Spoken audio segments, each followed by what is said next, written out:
আমি আজ এই পাকা আম দিয়ে কিভাবে মাজা তৈরি করা হয় আজকে দেখাবো।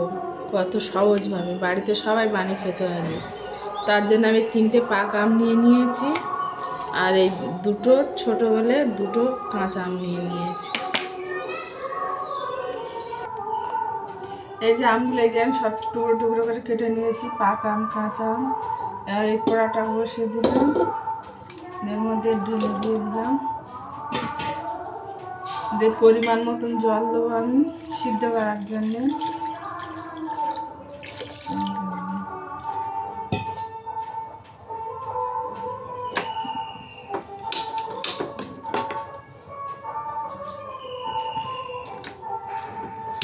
এই গ্যাসটা ধরিয়ে দিলাম, দিয়ে এটা এবার আমি সিদ্ধ করতে দেবো।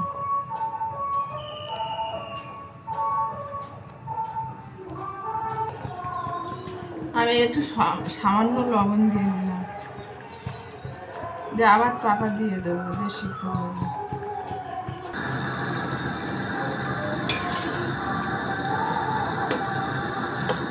বন্ধু আমার এটা সিদ্ধ হয়ে গেছে, এবার নামিয়ে আমি ছেঁকে নেবো। জলটা ফেলবো না, জলটা রেখে দেবো।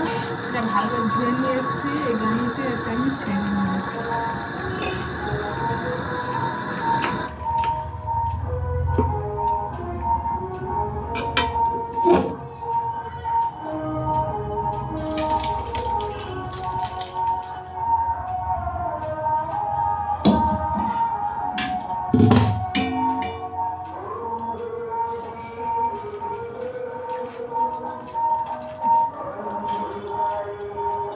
বন্ধু এই যে ছেঁকে নিয়েছি, ভালো করে ঠান্ডা করে এটা আমি মিক্সারে ভালো করে মিক্স করে দেবো।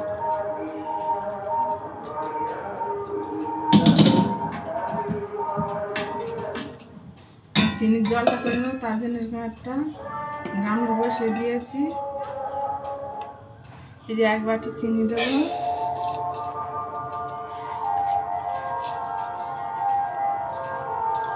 আর এই বাটি 1.5 বাটি জল দেবো।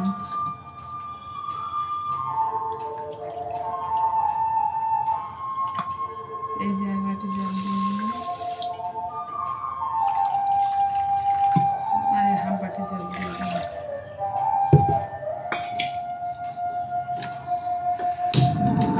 এই গ্যাসটা আমি ধরে দিয়েছি, এটা গরম করে নেবো ভালো করে। বন্ধুরা আমার চিনির জলটা হয়ে গেছে, আমি নামিয়ে এবার ঠান্ডা করে নেব। বন্ধুরা এই যে আমটা আমি মিক্স করে চলে এসেছি, আর আপনাদের না যদি মিক্সার থাকে তাহলে হাত দিয়ে চটকে আর ছেড়ে নিলেও হবে। আমি আস্তে আস্তে গরম জল এর সাথে মিষ্টি নিয়ে নেব।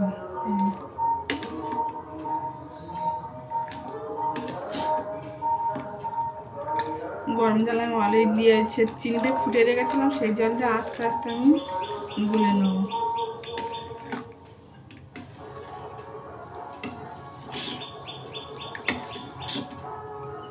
বন্ধুরা আপনারা এইভাবে করে ফ্রিজে রেখে অনেক দিন ধরে খেতে পারেন।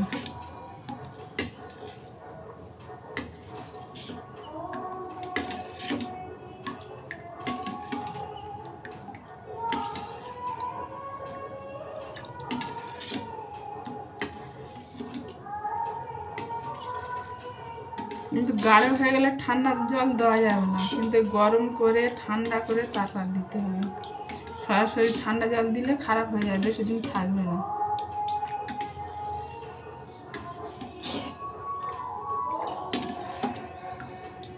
আর সবটাই লেগে যাবে।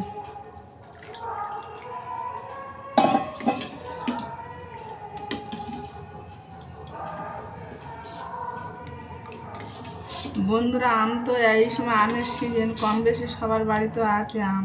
আপনারা এইভাবে বানিয়ে খেয়ে দেখবেন, মাজা বাড়িতে তৈরি করে, পুরো দোকানের মতন লাগবে।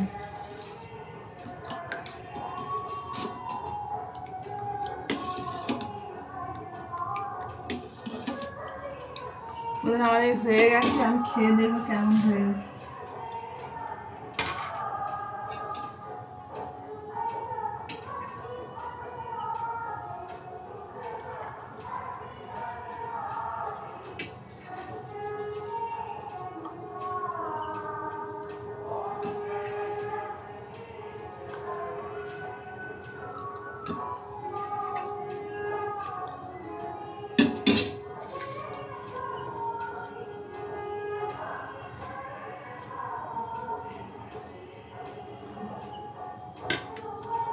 বন্ধুরা খুব সুন্দর হয়েছে, আপনারা এইভাবে বানিয়ে খেয়ে দেখবেন বাড়িতে একবার, খুব সুন্দর হয়েছে।